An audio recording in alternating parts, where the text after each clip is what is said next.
Hai semuanya, kembali lagi bersama aku Rani. Hari ini kita akan membahas tentang komunikasi efektif dan syarat menjadi PRO.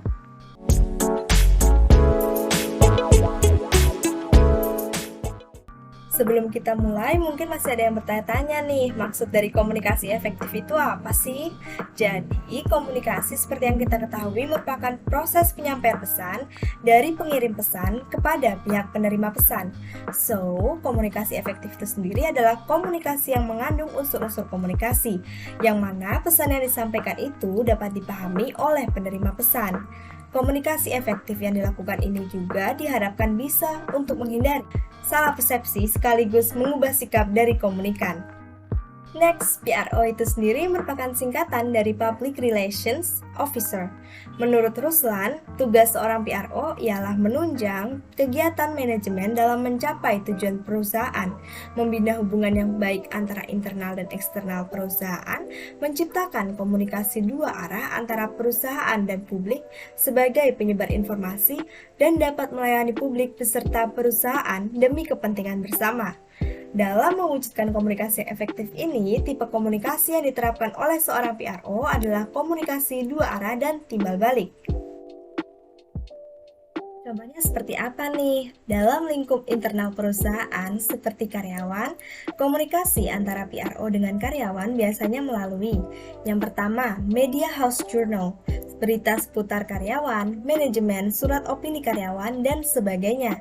House journal dianggap sebagai media alternatif dalam melakukan komunikasi antara perusahaan dengan publiknya.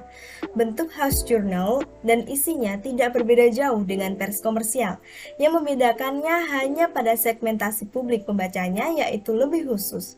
Di part ini, publik yang dimaksud ialah publik internal. Lanjut, laporan tahunan atau annual report merupakan laporan perkembangan dan pencapaian yang berhasil diraih organisasi dalam setahun. Isi dari laporan tahunan itu mencakup laporan keuangan dan prestasi akan kinerja organisasi selama 1 tahun. Selain publik internal, seorang PRO juga harus dapat menjalin hubungan yang baik dengan publik di lingkup eksternal, yaitu melalui house journal. House journal ini sebenarnya ditujukan untuk publik internal maupun eksternal. Fungsinya tetap sama, yaitu sebagai sumber informasi berupa berita produk baru, opini konsumen, dan sebagainya. Dalam hal ini, house journal juga diperlukan untuk pencapaian citra positif dan perolehan dukungan opini publik pada perusahaan. Kedua, pers media. Hubungan dengan pers media adalah salah satu yang wajib untuk dibina oleh seorang PR dari sisi eksternal perusahaan. Menjalin hubungan dengan media ini bertujuan untuk menyampaikan pesan kepada halayak atau publik dan membangun citra melalui berbagai jenis kegiatan media. Salah satu hal yang paling penting dilakukan oleh PR ialah dengan mengadakan press release dalam segala agenda atau acara perusahaan. Kemudian, ketiga, pemerintah. Perlu diingat bahwa kata pemerintah dalam lingkup PR itu nggak hanya sebatas pejabat eksekutif saja, melainkan kata ini juga bisa merujuk pada seluruh komponen pemerintahan, seperti legislatif, yudikatif, bahkan institusi seperti kepolisian dan militer. Nah, kenapa government relations ini menjadi penting? Terkadang beberapa regulasi atau kebijakan itu diciptakan untuk kepentingan sebuah institusi. Karena itu, jika memiliki relasi yang baik dengan pemerintah, maka PR akan mendapatkan informasi yang berkaitan dengan kebijakan tersebut. Informasi yang diperoleh ini bisa menjadi input yang penting bagi pucuk pimpinan perusahaan. Secara garis besarnya ya, tugas dari government relations ialah untuk mengenali berbagai lembaga pemerintah, mengenali struktur dan birokrasinya, juga untuk memenuhi persyaratan atau peraturan. Nah, sedangkan fungsinya itu adalah untuk membangun komunikasi dengan pemerintah baik dengan pejabatnya secara langsung maupun tidak langsung. Bagaimana seorang PRO ini bisa mencapai komunikasi yang efektif kepada publiknya? Nah, yaitu melalui kemampuan berkomunikasi persuasi. Komunikasi persuasi adalah proses komunikasi yang bertujuan untuk membujuk, mengubah kognisi, afeksi, dan konasi dari komunikan. Bentuk komunikasi persuasi yang dilakukan oleh PRO melalui komunikasi persuasi adalah seperti publisitas, lobbying, mediasi, periklanan, dan lain-lain. Menurut Jeffkins, ada 5 syarat atau kualifikasi seorang PR, yaitu 1. Ability to communicate, kemampuan berkomunikasi. Praktisi PR harus memiliki kemampuan berkomunikasi.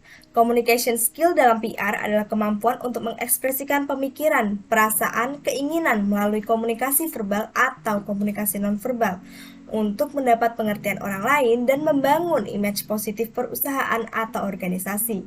PR juga harus mampu berbicara dengan baik, dapat menarik perhatian dari yang lainnya dan mengekspresikan dirinya dengan jelas. Kedua, ability to organize, kemampuan mengorganisasikan.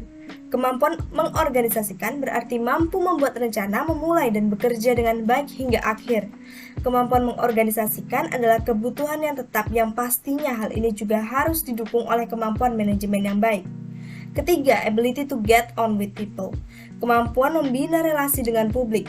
Nah, kemampuan membangun hubungan baik dengan orang lain juga bagian dari kualifikasi yang harus dimiliki oleh seorang PR. Hal ini berdasarkan dari kemampuan dalam menambah rekan, menyukai orang, toleransi, dan kemampuan memahami rekan dengan baik. Keempat, personality integrity, kepribadian yang utuh dan jujur. Dalam etika, integritas diartikan sebagai kejujuran dan kebenaran dari tindakan seseorang. Lawan dari integritas itu adalah hipokrit atau munafik. Seorang dikatakan mempunyai integritas apabila tindakannya sesuai dengan nilai, keyakinan, dan prinsip yang dipegangnya. Ia juga akan konsisten dan teguh serta tidak akan goyah dalam menjunjung tinggi nilai-nilai luhur. Kelima, imagination, banyak imajinasi dan kreatif. Praktisi PR harus kreatif dan memiliki ide brilian. Selain itu juga mampu menyelesaikan masalah atau problem solving skill, serta menciptakan rencana yang original dengan menggunakan pemikiran yang imajinatif untuk kerja yang aktif. Oke, cukup sekian dari aku. Semoga apa yang sudah kita pelajari hari ini bisa kita pahami bersama dan praktikkan dalam kehidupan sehari-hari. Nah, apalagi ini untuk menjadi seorang komunikator yang baik maupun PR yang profesional. Kalau ada banyak kesalahan dari aku mohon maaf sebesar-besarnya. Thanks for watching and see you!